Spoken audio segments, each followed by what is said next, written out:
O programa a seguir pode conter descrições de extrema violência e não é recomendado para pessoas sensíveis.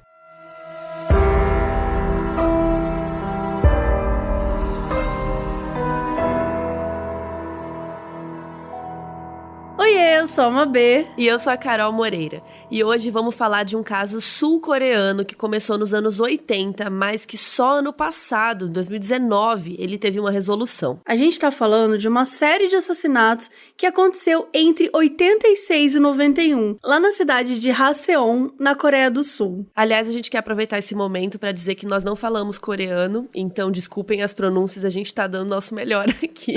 Vai ser difícil esse episódio. Vai ser difícil.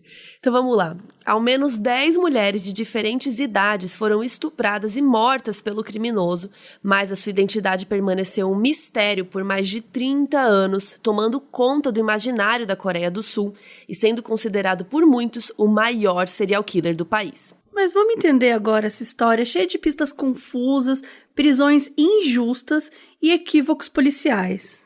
Essa é a história do estrangulador de Haseon.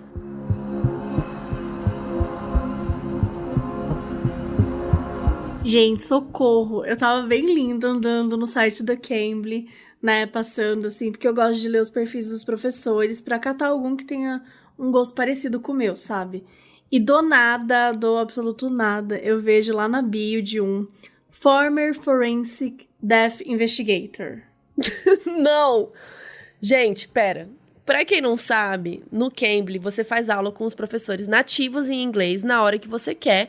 E dá pra ler os perfis com o gosto do professor e tal, pra você saber com quem você tá falando. Corta pra 30 minutos perguntando do trabalho dele. Será que ele te achou uma louca? Ai, amigo, acho doida. Que não, porque eu contei que eu tinha um podcast de true crime e tal, assim, não parecia, né, uma doida só perguntando. E daí eu perguntei um pouco da rotina dele, quando ele era investigador e tal, e ele contou bastante, ó. How was your daily routine as a death investigator? Most days were very busy. So as an investigator, we're of course responsible for helping determine the cause of death and the manner of death. Ultimately, the doctor, the pathologist, makes that decision. But our job is to gather all the information for him. We'd receive a call, and after a few questions over the phone, we determine if we have jurisdiction, and we have jurisdiction over any unnatural death. So, of course, all homicide, suicide, accidental, and also undetermined death. If we don't know why you died, we go investigate. Gente, ele detalhou... Ai, gente, vamos trazer ele pro podcast, que nem o Dr. Lúcio. Vamos ficar amigas dele. Por favor, sabe? E a gente queria te convidar para aproveitar a promo no Cambly. Gente, 50% de desconto em todos os planos anuais Cambly e Cambly Kids. E só até sexta, dia 27/11, então assim, corre. O código é MODUS50, MODUS 50 de número, 50. E se vocês quiserem que a gente entreviste o Vince, fala aí pra gente. Será que a gente não consegue o contato dele? Consegue fazer uma entrevista? Vamos ver.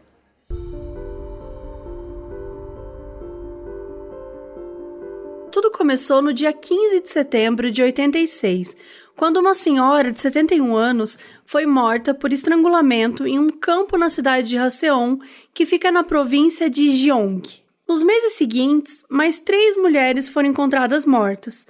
Só que essas outras vítimas eram um pouco mais novas, elas estavam na casa dos 20 e poucos anos, diferente da primeira. O modus operandi do assassino era o seguinte: ele amarrava as vítimas, amordaçava elas com algum pedaço de roupa delas, ou pegava alguma parte da blusa, ou lenço, ou as meias.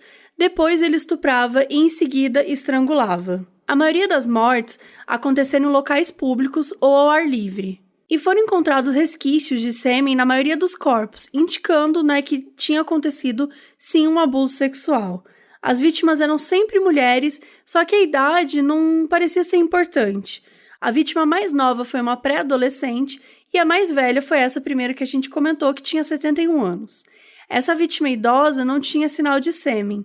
Como ela foi a primeira, pode significar aquilo que a gente fala, que primeiro o assassino foi testar se ele conseguia matar, e depois que ele percebeu que conseguia, aí ele começou a abusar de outras vítimas seguintes e talvez, enfim, encontrar o próprio perfil de vítimas que ele mesmo tem. Alguns dos corpos foram mutilados com diferentes objetos, como garfos, lâminas de barbear, guarda-chuvas, entre outros. Principalmente as genitais costumavam ser as partes mais mutiladas. E aparentemente os crimes sempre aconteciam ou de noite ou no início da manhã, e o assassino ele desovava os corpos em campos ou em becos. Como todas as vítimas se encaixavam no mesmo perfil, a polícia supôs que se tratava de serial killer. E como todas as mortes foram por estrangulamento, surgiu o apelido que foi estrangulador de Halcyon, ou só assassino de Halcyon mesmo. O assassino passou 5 anos cometendo os crimes, entre 86 e 91.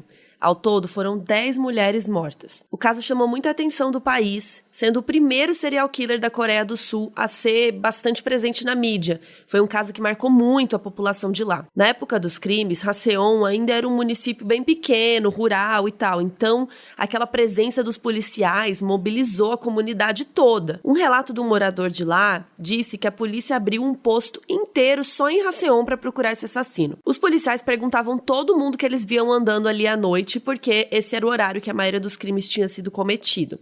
De acordo com um relato desse mesmo morador, o fato de demorarem tanto para encontrarem um culpado fez com que os policiais ficassem frustrados e, por causa disso, começaram a agir de uma maneira bem grossa e bem violenta. E é importante a gente citar, quando os crimes de Haseon começaram, a Coreia do Sul estava passando por um período bem complicado politicamente, próximo ao regime militar que teve por lá. Sendo assim, nos anos 80, a brutalidade policial era muito praticada como uma maneira de impor a lei, né? Então aconteceram muitos maus tratos e até tortura de alguns suspeitos, que a gente vai falar melhor depois. No início, as revistas eram só na província de Gyeong, onde ficava Haseon, mas rapidamente se espalhou para várias outras províncias e cidades menores ali da Coreia. Aproximadamente 21 mil pessoas foram interrogadas. Quase 1.500 pessoas ficaram detidas temporariamente como possíveis suspeitos. Vamos agora falar 10 vítimas oficiais do estrangulador de Haseon, com datas e particularidades na morte de cada uma. E assim, de novo, gente, né, talvez eu falhe aí na pronúncia, a gente vai dar uma falhada, mas não precisa gravar também o nome delas, só de uma delas que a gente vai comentar quando chegar na hora. A Lee Won-in foi morta em setembro de 96. E como a gente falou, a primeira vítima foi a mais velha de todas. Foi uma senhora de 71 anos. E foi a única que não tinha sinais de sêmen. O assassino estrangulou ela com as mãos. Park Hyun-suk, morta em outubro de 1986, também por estrangulamento com as mãos. Ela tinha 25 anos e foi assassinada quando estava voltando de uma viagem de ônibus. Kwon Jung-non, morta em dezembro de 86, tinha 25 anos também, era casada e foi morta na frente de casa. Foi a primeira vítima a ser estrangulada com uma peça de roupa, que no caso foram as próprias meias dela. Lee Ki-suk, morta 2 dias depois da vítima anterior, também em dezembro de 86. Ela tinha 23 anos e foi violada sexualmente com um guarda-chuva. E estava com as mãos amarradas. Hong Jin-yong, morta em janeiro de 87, tinha só 23 anos e ainda era estudante. Foi emboscada ao sair do ônibus chegando em casa e o assassino também utilizou as meias dela. Park En-ju, morta em maio de 87, tinha 29 anos e era casada. Foi estrangulada, mas a gente não tem informação o que foi usado para estrangular ela. An Ji-sun, morta em setembro de 87, dona de casa de 54 anos que foi atacada depois de sair do ônibus. Foi estrangulada e amordaçada com as suas meias e lenço. Encontraram pedaços de pêssego espalhados pelo cadáver. Park Sang-hee, morta em setembro de 88, quase um ano depois do crime anterior. E essa aqui é a vítima importante que vocês precisam lembrar. Park Sang-hee é uma menina de 14 anos que foi morta no seu quarto enquanto dormia. Em 89, a polícia prendeu um cara chamado Yoon Sang-yeol. Os policiais achavam que o Yoon era o estrangulador de Haseon. Ele tinha 22 anos. A suspeita começou porque durante a perícia de uma das vítimas encontraram fios de cabelo que deram match com os do Yoon. Essa vítima foi a Park Sang-hee, de 14 anos, que foi morta no seu próprio quarto. Tendo conseguido comprovar a relação entre ela e Yoon, levaram ele para o interrogatório e ele acabou confessando. E o Yoon recebeu a pena de 19 anos e meio na cadeia e começou a cumprir imediatamente. E aí pronto, tava tudo de boa, não tinha rolado mais nenhum assassinato no ano que o Yoon foi preso. Então, assim, pegaram um assassino de verdade, certo? Errado, porque em 90 e 91 rolaram mais 2 crimes semelhantes, o que aumentou o número de vítimas para 10 ao todo. Essas vítimas eram Kim Mi-jung, que foi morta em novembro de 90, quase 2 anos depois do último assassinato. Ela também tinha só 14 anos e foi pega quando estava voltando para casa da escola. Ela estava com as mãos e os pés amarrados e o assassino usou vários instrumentos nela e amordaçou a menina com o próprio sutiã. Kyon Sun-seng, morta em abril de 91. Ela foi a última vítima oficial e tinha 69 anos e foi morta quando estava voltando para casa. Ela foi estrangulada e tinha digitais que a polícia não conseguiu analisar na época. E como se isso não bastasse, ainda vieram as declarações do Yoon, revelando que ele tinha sido torturado pela polícia e foi obrigado a confessar. Mas isso não deu em nada e ele cumpriu os 20 anos de pena, saindo da cadeia em 2008.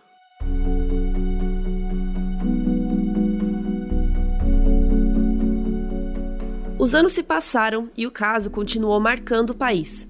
Em 2003, o diretor Bong Joon-ho, que hoje em dia é conhecido por Parasita, ele lançou um filme que se chama Memórias de um Assassino, que foi inspirado por esse caso e foi considerado um dos melhores filmes da história da Coreia do Sul e reacendeu o interesse nesse caso. Não chega a ser uma adaptação direta, assim, mas toda a maneira como as mortes são feitas, os períodos, o local, batem bastante com esse caso aqui que a gente está contando.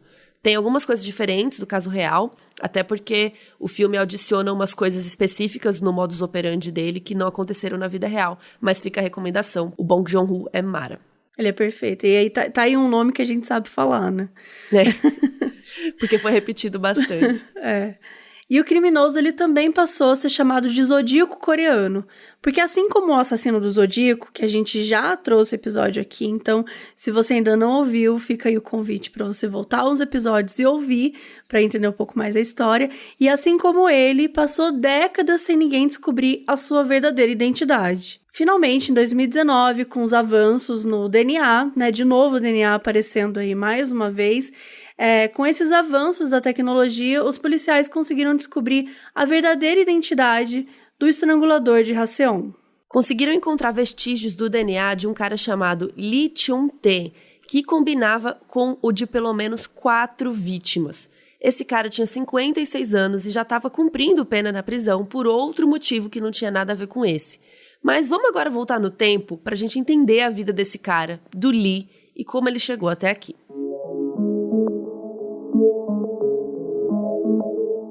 Lee Chun-tae nasceu em janeiro de 63, na cidade de Haseon, onde viveu a maior parte da sua vida. Ele teve uma infância traumática, porque uma irmã mais nova dele morreu afogada quando eles eram crianças. E existe a suposição de que o Lee tinha sido abusado sexualmente de alguma forma por algum membro da família, mas não tem uma confirmação se isso aconteceu de verdade.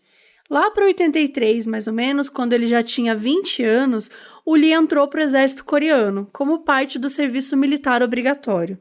Lá na Coreia do Sul, todo homem é obrigado a servir pelo menos 2 anos, e até hoje isso acontece. E uma curiosidade aqui pra vocês é que até os cantores de K-pop, eles têm que ir pro exército, viu? Lá na Coreia esse negócio é sério. E ele voltou pra casa justamente em 86, que foi o ano que os crimes começaram. E vocês não vão acreditar, mas ele chegou a ser um dos 21 mil interrogados pelos crimes. A polícia falou com ele em 87. Na época, ele trabalhava numa companhia de construção e foi linkado à morte de uma mulher. Só que, como em todos os outros milhares de interrogatórios, não deu em nada. Isso é muito comum, né? Às vezes, quando descobre quem é, que a pessoa tava já na lista de suspeitos, né? Já tava, de alguma forma, sendo pesquisado pela polícia, já tava ali. Isso é uma coisa que, sei lá, não é a primeira vez que a gente vê. Isso acontece bastante. E na época em que ainda estavam acontecendo os estupros e os assassinatos, o Lee acabou sendo pego por um outro crime que não tinha nada a ver. Em setembro de 89, ele invadiu uma casa em uma outra cidade que fica ali na mesma província, e ele foi lá e entrou na casa usando luvas para não encontrarem as impressões digitais dele e levou umas armas para caso ele precisasse se defender. Mas tudo indica que ele entrou ali só para roubar mesmo, que ele não queria matar ninguém, pelo menos esse dia. E o Lee acabou sendo visto pelo proprietário da casa e foi condenado a 1 ano e 6 meses de prisão por crimes de roubo e violência. Só que lá no julgamento, o Lee inventou uma história de que estava sendo perseguido por um cara na rua e que só entrou na casa para se esconder. E a desculpa acabou colando, e ao invés de mandar ele pra cadeia, ele ficou só com 2 anos de condicional. Em 91, o Lee conheceu e se casou com uma bookkeeper, que é tipo uma contadora responsável por catalogar finanças. A esposa dele era da cidade de Cheongju, então o Lee se mudou para lá para ficar com ela, e no mesmo ano eles tiveram um filho. Só que a esposa largou dele em 93, e poucos meses depois, em janeiro de 94, o Lee chamou a cunhada dele para conversar, tipo a irmã da ex-esposa. Só que quando a cunhada chegou na casa dele, ele drogou ela, estuprou e matou a menina, que tinha só 18 anos na época, e depois escondeu o corpo. Pode ser que ele tenha feito isso para se vingar da ex-esposa, né, por ter largado dele. E ele tentou fazer o truque mais antigo aqui no livro dos serial killers, que é se infiltrar na investigação, oferecendo a velha e boa ajuda. E ele ficou à frente das buscas, junto com o seu ex-sogro, o pai da menina. Só que a polícia encontrou manchas de sangue no banheiro do Lee e ele foi levado para o interrogatório. Daí lá no interrogatório ele acabou soltando a pergunta: quantos anos dá pra ir preso por estupro seguido de assassinato? Sendo que ninguém tinha mencionado estupro, então ele meio que se entregou sem querer. Sem falar que lá nos anos 90, a técnica de análise no laboratório já estava um pouco mais evoluída. Então a polícia conseguiu determinar através disso que o sangue do banheiro dele era sim da cunhada e o Lee foi oficialmente preso. O julgamento dele ocorreu no mesmo ano e ele foi condenado à morte. Só que, 1 ano depois, teve um novo julgamento, e a pena dele foi reduzida para prisão perpétua, com a possibilidade dele conseguir condicional depois de 20 anos, caso se comportasse bem. E como a prisão perpétua foi definida em 95, significa que ele teria que esperar no mínimo até 2015 para ser liberado. Desde então, ele está lá na cadeia de Busan, que é outra cidade grande da Coreia. Gente, antes da gente continuar a história, a gente tem que lembrar vocês de uma coisa muito importante. Na sexta-feira, a gente vai fazer uma live só para os operanders do Catarse. Essa sexta, dia 27, às 8 da noite, a gente vai mandar um link especial só para quem tá no Catarse para poder assistir a live com a gente. E se você quiser financiar o Modus, pode ir lá no catarse.me/modusoperandi. E tem também o link na descrição do episódio. Então, para os operanders que já estão no Catarse, a gente vê vocês sexta, às 8 da noite. Até lá! Então, recapitulando, desde 95 o Lee estava preso só pelo assassinato da cunhada e ninguém fazia ideia de que ele era o estrangulador. Aí a gente volta para 2019. Lembra que conseguiram encontrar amostras de DNA que comprovaram e deram match com ele? Pois é, depois disso um grupo de especialistas desenvolveu um perfil e passou a fazer várias visitas ao Lee no presídio. E finalmente, em 2 de outubro daquele ano, ele foi interrogado e admitiu ter cometido 9 dos 10 crimes associados ao estrangulador de Haseon. Ele começou tudo quando ele tinha só 23 anos. E um desses crimes aparentemente não foi cometido por ele, e sim por algum assassino que admirava a maneira como Lee realizava os crimes e estava querendo imitar, aquele famoso copycat que a gente sempre comenta aqui. E aí lembra do Yoon, o cara que foi torturado e preso injustamente em 89 e cumpriu 20 anos, né, injustamente? Enfim, ele foi preso pelo assassinato da 8ª vítima. Só que nesse interrogatório novo, o Lee assumiu a responsabilidade pela morte da 8ª vítima. Então comprovou que sim, o Yoon foi preso injustamente. E esse único assassinato não foi cometido pelo Lee, foi alguma outra pessoa que a gente não faz ideia. E o Yoon nunca fez nada. E além desses 9 assassinatos, ele confessou mais 5 que a polícia nem sabia, totalizando assim 14 mortes. E em todos os casos tinha o estupro seguido de morte. E lembram que em 91 ele casou e mudou para outra cidade? Pois é, 2 das mortes foram lá, mas ninguém tinha ideia de que foi o mesmo estrangulador de Haseon. O assassinato da cunhada nem está contando, viu, nessas 14. Então se a gente for contar, são 15 mortes. E ele ainda confessou mais uns 30 estupros que não resultaram em morte.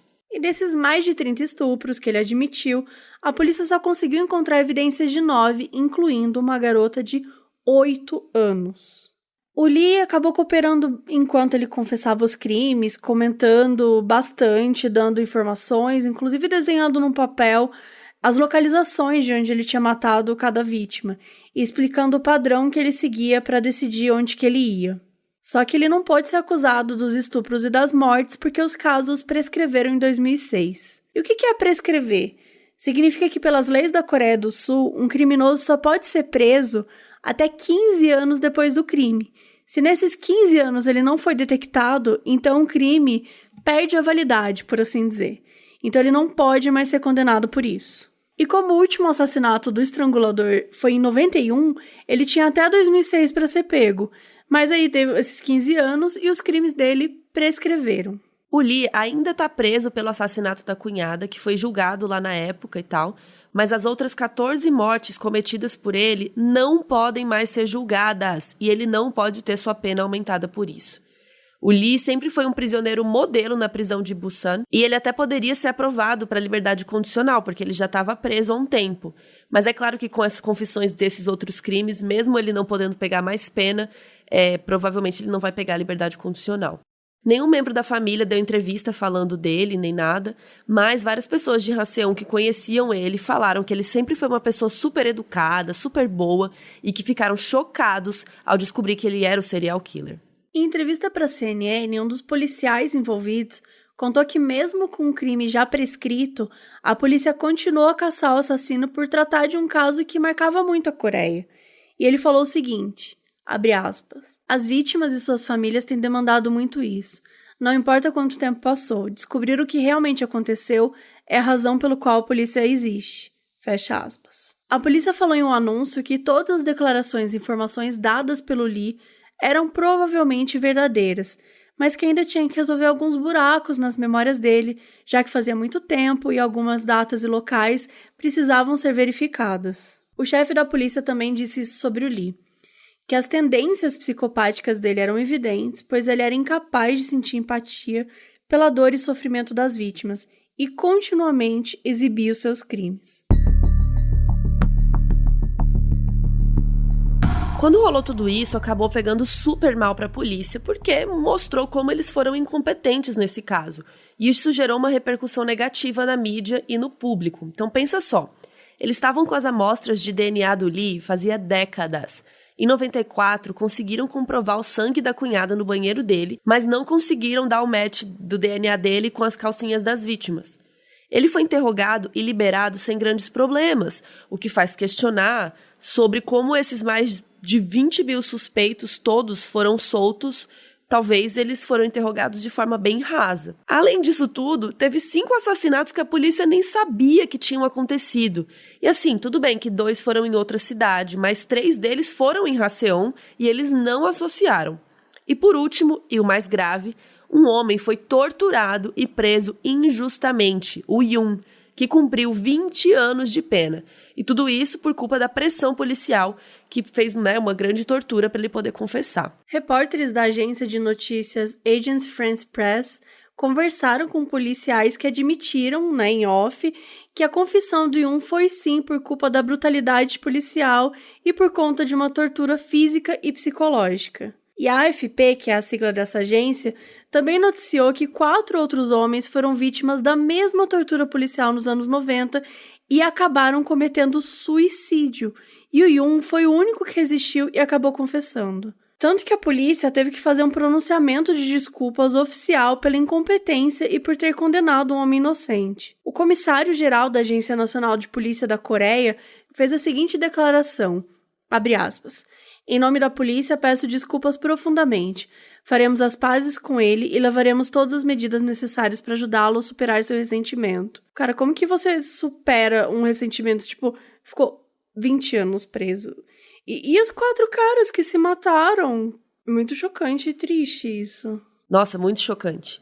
E depois que a verdade foi revelada, o Yoon requisitou um novo julgamento para limpar o nome dele, né, no sistema judiciário e provar que ele era inocente de uma vez por todas. Ele ficou preso por 20 anos e ele já era livre quando a verdade veio à tona. Ele terminou a pena em 2008. Em dezembro de 2019, ele foi entrevistado pelo Korea Herald e deu várias informações interessantes. Ele contou que quando ele foi interrogado nos anos 80, a polícia obrigou ele a confessar, dizendo que ou era isso ou ele ia ter pena de morte. Ele passou por torturas graves, como ficar 3 dias seguidos sem poder dormir e ser obrigado a fazer agachamento várias vezes. E isso foi muito cruel porque ele tem poliomielite, ele tem um problema na perna desde criança, então isso deve causar muita dor para ele. Inclusive, a polícia tinha constatado que o estrangulador de Haseon pulou um muro uma vez para cometer um dos crimes. E o Yoon nunca ia conseguir fazer isso por conta da perna dele. E ele falou nessa entrevista que quando ele foi obrigado a fazer a reconstituição dos crimes, não teve que escalar nenhum muro. Isso dá a entender que a polícia realmente estava de má vontade, sabe? Do tipo, se esse cara não consegue subir o muro por causa da perna, vai mostrar que não é ele. Então, assim, nem vamos colocar ele para subir. Ou seja, né, conivente para eles fazer isso. Depois que o Lee confessou tudo em outubro, a polícia voltou lá na casa do Yoon, dizendo, olha, a gente tá interessado em reabrir o caso porque tem algumas inconsistências aqui. Tipo, sério? Não. Aí eles disseram que depois de analisar tanto o Lee quanto o Yoon, acharam que o depoimento do Lee era mais coerente. O Yoon disse que ele se sentiu muito grato pelo Lee ter dito a verdade, e ele falou que sem isso ele não ganharia a chance de ter outro julgamento. Porque não importa se ele tá solto, o nome dele tá sujo, né? Ele é conhecido como um estrangulador, né? Mesmo ele estando solto já cumpriu a pena. E ele também falou do rancor que ele guarda dos policiais que torturaram ele, porque ele se considerava um alvo fácil. Ele disse que ficou órfão muito jovem, que ele se virou sozinho desde os 13 anos, que ele é manco. Então ele acha que foi incriminado porque ele não estava muito bem de vida e não tinha muita gente, tipo, ligando pra ele, sabe? E lá na Coreia e em vários países asiáticos, vocês já devem saber que existe muito essa preocupação social com a honra, né? De como a pessoa é vista, como a pessoa é respeitada na sociedade. Então o Yoon falou que justamente o mais importante pra ele não é dinheiro, de indenização, sabe? Tipo, ele queria mesmo era um pedido formal de desculpas e a restauração da honra dele em frente à sociedade, para que ele pudesse voltar a ver a família dele, né, sem as pessoas ficarem envergonhadas e, né, achando que ele era um estrangulador. E ele também contou que vai usar o dinheiro que ele conseguir nesse julgamento para ajudar as pessoas que são acusadas injustamente. Finalmente, agora em novembro de 2020, mais recente, né, esse mês, rolou esse novo julgamento do Yoon. O Lee, que hoje está com 57 anos, participou como testemunha. Não para ser condenado, né, porque os crimes prescreveram, como a gente comentou, mas para poder comprovar a inocência do Yoon. E o Lee contou algumas coisas interessantes. Primeiro ele falou que ficou surpreso de não terem descoberto ele antes, e ele falou assim, eu não achei que esses crimes iam ficar enterrados para sempre. E ele ainda não entendia porque os crimes aconteciam ao redor dele, que ele não se esforçou muito para esconder as pistas, que ele achou que ia ser pego facilmente, que ele encontrou policiais várias vezes, mas que eles sempre só perguntavam sobre pessoas ao redor dele e não muito sobre ele. Ele disse ainda que uma das vezes que a polícia parou ele estava usando o relógio de uma das vítimas, só que eles não notaram, só reclamaram que ele estava sem carteira de identidade e mandaram ele embora. O criminoso ainda falou com um descaso sobre o assassinato pelo qual Yoon foi condenado. Ele disse, abre aspas, me disseram que uma pessoa com deficiência foi presa, mas eu não sei por qual crime ele foi preso, porque eu cometi muitos. Fecha aspas. Ele disse que ele sabia que muitas pessoas foram investigadas, que sofreram injustamente, e ele pediu desculpas para essas pessoas. E ele falou, tipo, eu vim aqui, eu testemunhei, eu descrevi os crimes com a esperança de encontrarem algum conforto com a verdade sendo revelada. E eu vou viver minha vida com arrependimento, ele disse. E esse foi o acontecimento mais recente nessa história toda que, enfim, durou anos. A gente vai torcer para que possa restabelecer a honra dele e que o Lee continue preso para sempre. Lembrando que ele ainda está em prisão perpétua pelo assassinato da cunhada, mas tem 14 crimes dele como o estrangulador de Haseong que não podem mais ser julgados.